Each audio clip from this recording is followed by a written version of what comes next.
त्यसभए यो निर्वाचनमा हार्छु कि भन्ने रत्तिभर पनि तपाईँलाई चाहिँ नि सधैँ छैन, हार्दिन त, हार्नुपर्ने कारणै छैन त। यत्रो विकास निर्माण गरेको छ। अरू एमाले झन् किन डराइरहेका छन्? म जति हिजो 2-3 दिन यहाँ घुमेँ, खै के हो यसपालि एकदम टाइट छ, बडा कठिन छ, गाह्रो छ। कोही घन्टी भन्छन्, कोही माटो भन्छन्, कोही बिजुली भन्छन्, कोही बाँसुरी भन्छन्। एउटा रहस्य छ, अब निर्वाचन नरोकियोस् भन्ने हिसाबले भने होला। किनभने हामी जित्छौँ भनेपछि निर्वाचन स्थगित गर्ने हरेक क्रियाकलाप सुरु गरेका छौँ। यहाँ हार्ने थाहा भएपछि, हारिन्छ भन्ने निश्चित भएपछि र हामी सके बहुमत नसके मेजर पार्टी हुन्छौँ भन्ने थाहा भएपछि अब हडबडाएका छन्।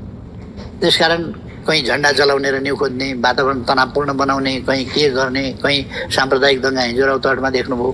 यस्ता खालका क्रियाकलापहरू सुरु गरेका छन्। अन्त पनि यस्ता खालका गतिविधि उनीहरूले गर्न सक्छन् र चुनाव बिथोल्ने कोसिस छ। नभइथोलियोस्। अब म त यहाँ त दमक सफा नगरहरूमध्ये पर्छ, व्यवस्थित नगरहरूमध्ये पर्छ।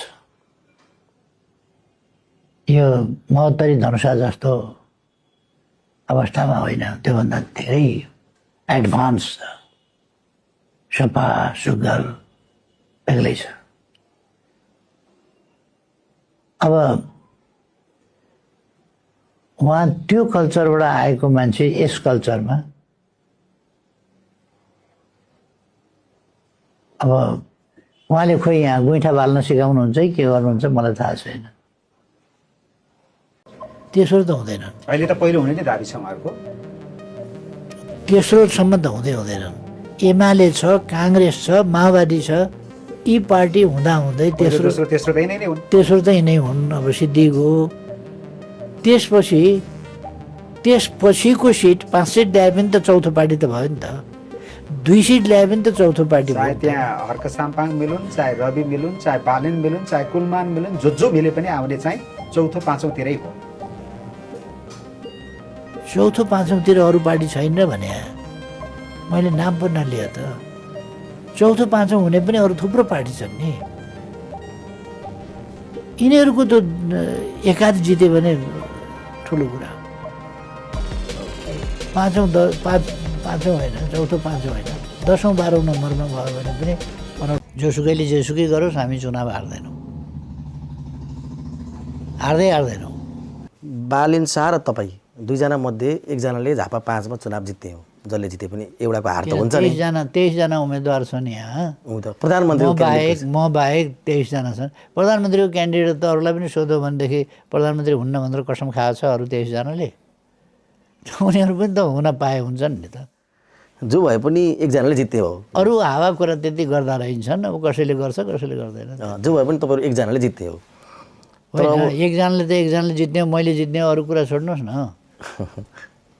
कतै छोड्नु न। 2048 सालबाट यहाँ तपाईँ उम्मेदवार के भएको तपाईँलाई? म 5 वर्ष प्रधानमन्त्री भएँ। यहीँ छिमेकमा 15 वर्षदेखि प्रधानमन्त्री हुनुहुन्छ त कसैलाई तपाईँहरूलाई टाउको दुख्दै नि देख्नुहुन्न? छिमेकको हामीलाई किन टाउको दुख्नु? हामीलाई हाम्रै देशको टाउको दुख्छ। त्यही रहेछ राजनीतिमा चलन भन्ने थाहा पाउनु पऱ्यो नि त। त्यति थाहा पाउनु परेन? त्यस्तै सरकार बनायो। यहाँ म 74 वर्षको भएँ हो। अन्त 80 वर्षको हुँदा तपाईँहरूलाई टाउको नदुख्ने?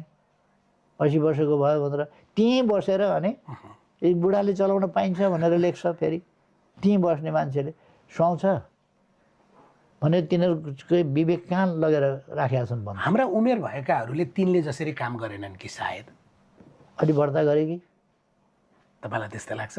नयाँ चिज के यस बिचमा नेपालमा नयाँ चिज जुन रफ्तारमा जुन प्रतिशतमा भएको छ त्यो प्रतिशत दुनियाँको कहीँको आँकडा निकालेर ल्याउनुहोस् त्यो प्रतिशतमा। त्यसै कारण संयुक्त राष्ट्र सङ्घको प्रतिवेदनमा नेपाल तीव्रतर विकास गरिरहेका विश्वका 10वटा देशभित्र पर्छ। त्यसमा पनि अग्रस्थानमै छ 10वटा मध्ये। हामी ग्रे लिस्टमा बसेको कुरा नि बिर्सिन भएन। त्यो सानोतिनो ढङ्ग रविजीले चाहिँ अब भ्रष्टाचारीका घरमा बुलडोजर लगाइदिने हो भनेको पनि मैले भाषणमा सुने।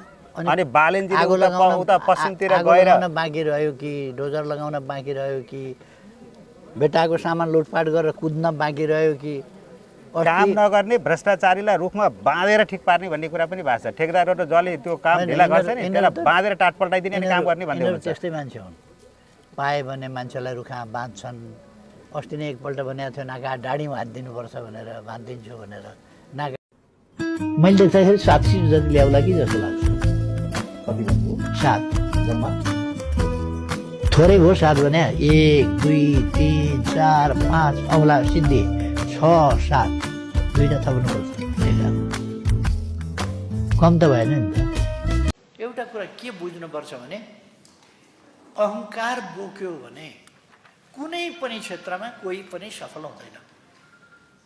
विनाशको बाटो त्यो हो जब मान्छेले अहङ्कार बोक्छ। अहङ्कारले दिमागमा अर्को चिज पस्नै दिँदैन। आफू बस्छ र भित्रबाट ढोका लगाएर चुकुल लाउँछ क्या। अहङ्कार भित्र पस्न पायो भने आफू भित्र पस्छ अनि त्यहाँबाट ढोका लाउँछ क्या। मस्तिष्कको ढोका लाउँछ अनि चुकुल पनि लाउँछ। केही गरे पनि केही चिज पस्न दिँदैन, अहङ्कार मात्रै त्यो। अनि अहङ्कार यस्तो बढ्दै जान्छ नि, त्यो बढ्दै जान्छ र त्यो कोठै फुटाउला जस्तो, मस्तिष्कै फुटाउला जस्तो हुन्छ अहङ्कार बढ्दै गएपछि। त्यस कारण हामीले के ख्याल राख्नुपर्छ भने सदैव अहङ्कार मस्तिष्कमा पस्न नपाओस्।